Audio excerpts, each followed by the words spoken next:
I am on a mission to beat Ragnaros and craft his hammer, Sulfuras. However, there is one big catch.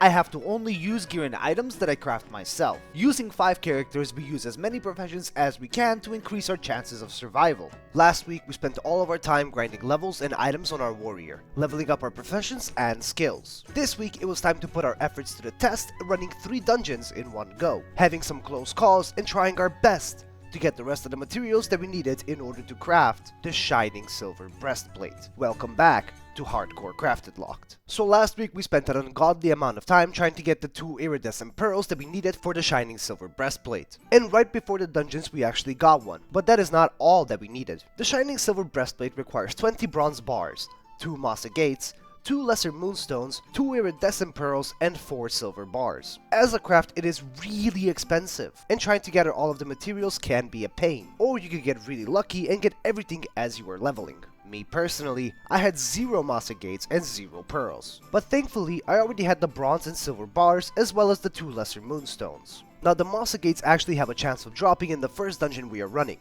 the Shadowfang Keep. Whilst this is a predominantly horde dungeon, we can run this as well for recipes, materials, XP, and gold. For me personally, I didn't care about any of that. All I wanted were the moss agates, and thankfully, nobody else in my party needed them. So I decided to pass on all other items apart from the moss agates to keep it fair. But anyways, let's go ahead and meet up with the group. You have already met all of the people involved in this several-hour ordeal. Vervain is our paladin healer. She was the healer during my first time tanking and someone we could all trust with our lives. Corbett, aka Roush, is our DPS hunter. He was the hunter that was pulling other packs of mobs with his pet, so I was a little scared already. Otherwise, he was extremely well geared and generally a good player. He has grown since the last time you've seen him. Leve is our tank and DPS warrior. What more can I say about Leve that I haven't yet said? An absolute gigachat pumper who swears by the ways of the warrior. Here's his dead one, Glassbottom, our druid DPS and tank. He got what was coming to him. Anyhow, we meet up in front of the bridge between Wetlands and Arathi Highlands. Glassbottom was already there, so it was down to the 4 of us to make the trek all the way there. So we walked from the bridge to the refugee point, followed by crossing over to the Hillsbrad foothills, grabbing the South Shore flight path, and finally getting to the Silver Pine Forest. And as such, we head into the Shadowfang Keep. And just as we got in, Kulil died on his warlock at level 36. Now keep in mind that this guy actually follows rule 4, meaning that he deleted all of his characters and restarted. Kulil, you're an absolute gigachat, man, holy. Anyhow, we finally start the dungeon, and just as I pass on the Spellbinder orb, we get our first moss agate. Actually a juiced run. We continue down the stairs and slay Rethelgor, free sorcerer Ashram, and once he opens the door, we enter the courtyard. Now, we are a bit over-leveled for this part of the dungeon, but that didn't matter.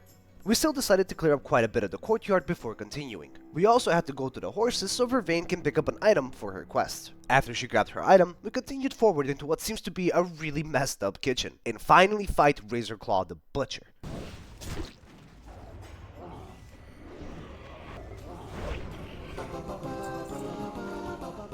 And then we also had a bit of a big pull.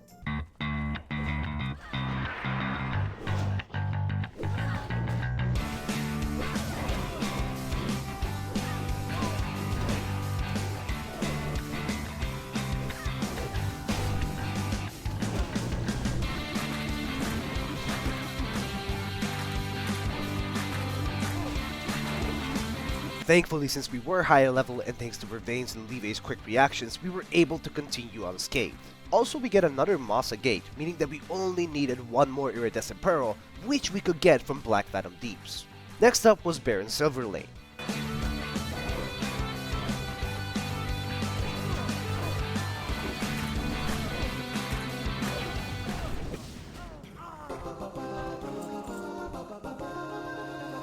After we took him down, we go upstairs. Now these mobs are really annoying because they can silence you, meaning that if our healer was close by, she wouldn't be able to heal us. Thankfully, we were aware of this and had Vervain stay back whilst we were taking care of them in the doorway. Anyways, we pulled Commander Springwhale, and this one was quick and easy actually, apart from the fact that I went full Zugzug mode and started focusing the wrong mob at first. In my defense, when I see a skull emoji, in my mind that means focus on this mob. Did they mention that the skull was so Roush can pull that mob?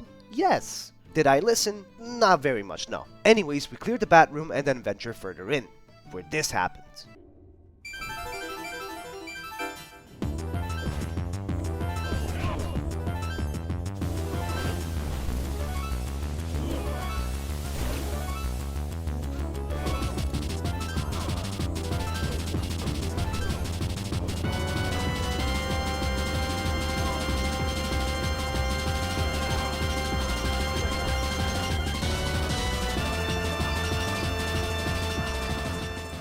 Yeah, that one was not fun at all. Now this room is the actual run ender.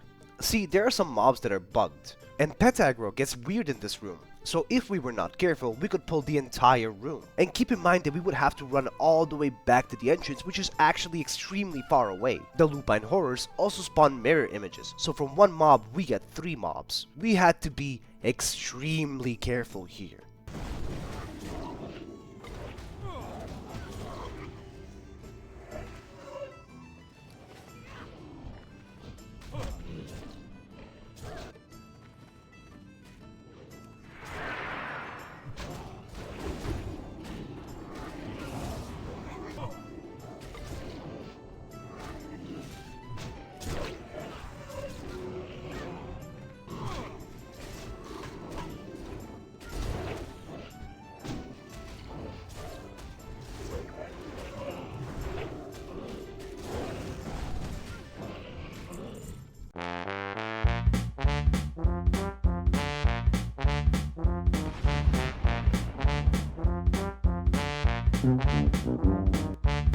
We cleared the room well and continued on to Fenris the Devourer.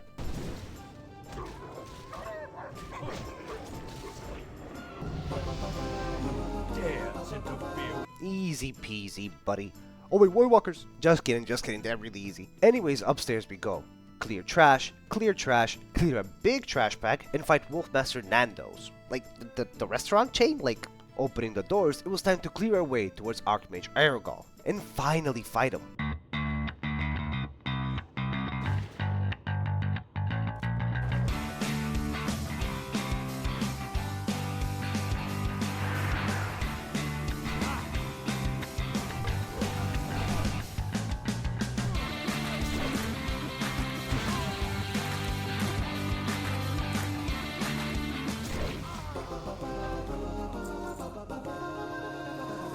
And that concludes the Shadowfang Keep run. Next up were the Stockades. Before we continue, make sure to like and subscribe, it helps out a ton. We are trying to hit 10,000 subscribers by the end of the year. I also want to apologize if it sounded a little bit different, it's because I am currently sick. Thank you all so much for your support, and we can get back to the video now. We harf back to Darkshore, since this is where our Hearthstone was set. Literally every time I harf back here, I get cold sweats from Stitches being in town. Thankfully no Stitches, so we render some of the items we got and fly back to Stormwind. Now for the Stockades are amazing, best in slot, absolutely banging 5-star WoW healer Vervain had already picked up all of the quests. And being the chat she was, she actually dropped the bandana quest so more of us can get it done. If you ever wonder how I made it this far in this challenge, even with the sheer stupidity I put on display, you have her, Leve, and Roush to thank. Anyways, instead of voicing the Stockades, I think it would be best if I showed you how it went.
The close calls, the 9 out of 10 bandanas.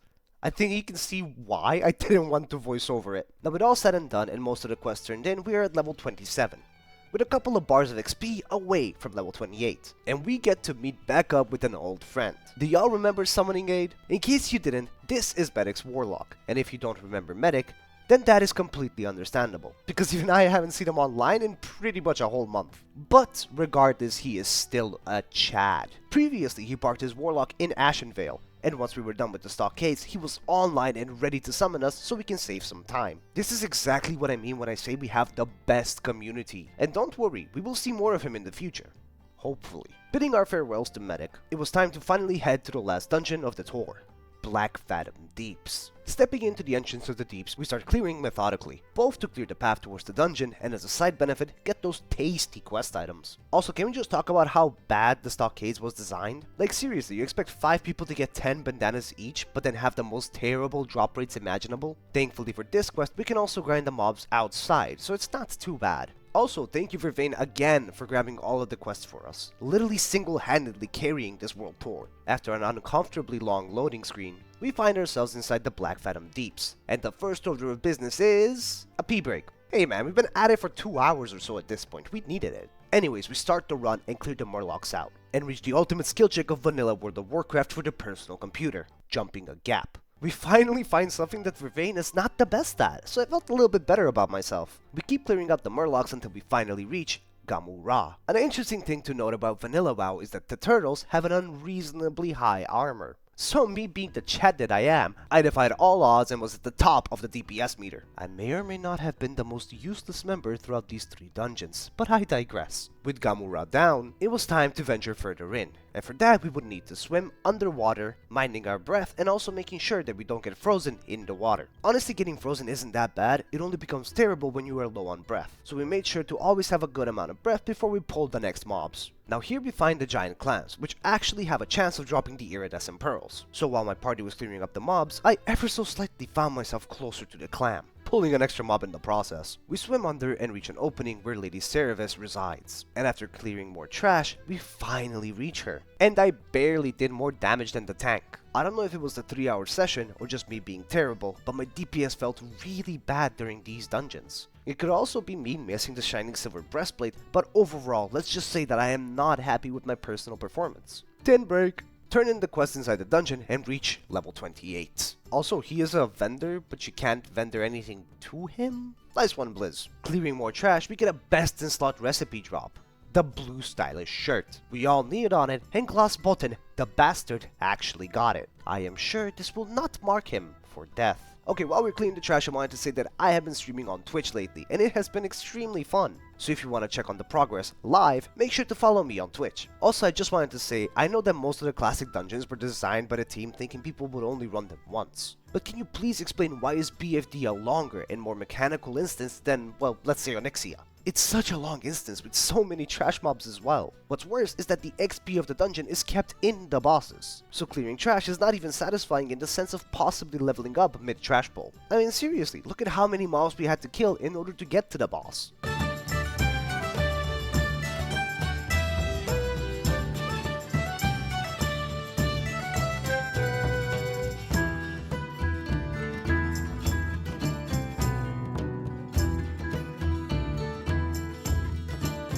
Like holy! Now it was time to down Gelihast. And yet again, I am at the bottom of the DPS chart. Maybe for the future I should just disable details. I also, out of sheer habit, hit the Tin Vein, forgetting that Roush also had mining on his hunter. I'm so sorry, Roush. It actually wasn't out of sheer habit, it was done on purpose. I am evil, I am a demon. So we keep clearing the path. God damn it. We are now entering what I call the water part of the dungeon. I know that the whole dungeon is literally in the water, but just let me cook. This is the run-ending area of Blackfathom Deeps. From the trash packs to the boss, generally speaking, this area is absolutely horrendous. What's more is that in the water, there were more giant clams, which I desperately wanted because this whole time I only got more lustrous pearls. Please, Blizzard, just one iridescent, okay? Is that just too much to ask for? Just please, one more iridescent? Also, this happened.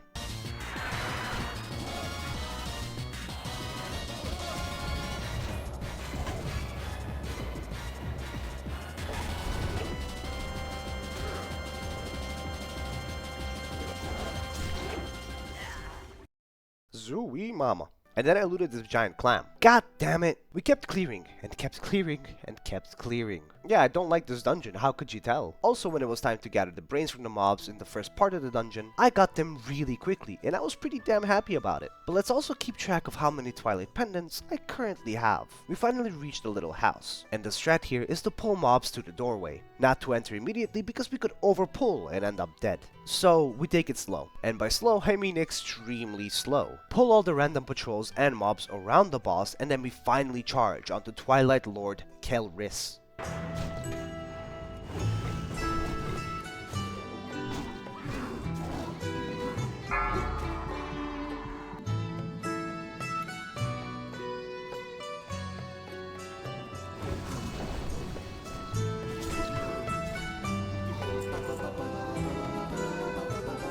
With him down, we simply got domesticated and we were put on the bench. Literally. Look mom, I'm pumping! Goddamn turtles. After lighting up all 4 candles and clearing all 4 waves, we go through the freshly opened doors and keep clearing until we finally come face to face with Akumai, the final boss of the dungeon.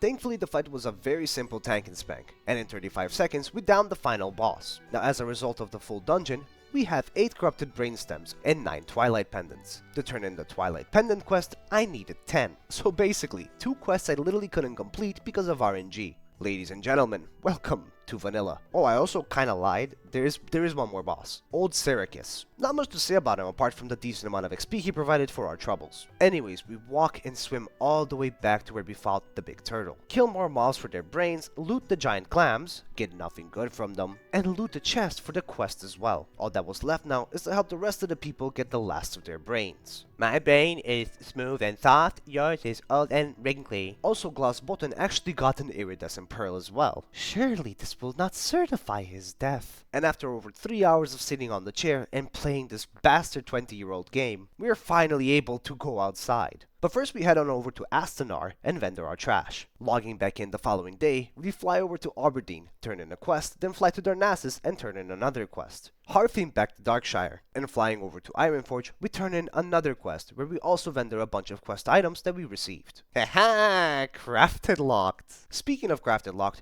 we have the 2 mossy gates now, but we are still missing 1 iridescent pearl, which means it was time to put our big boy pants on and get back to the wetlands, because it was now time for the Great Pearl Grind.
Let's go! No, that was not an attempt at me slaying my own character. Trust me.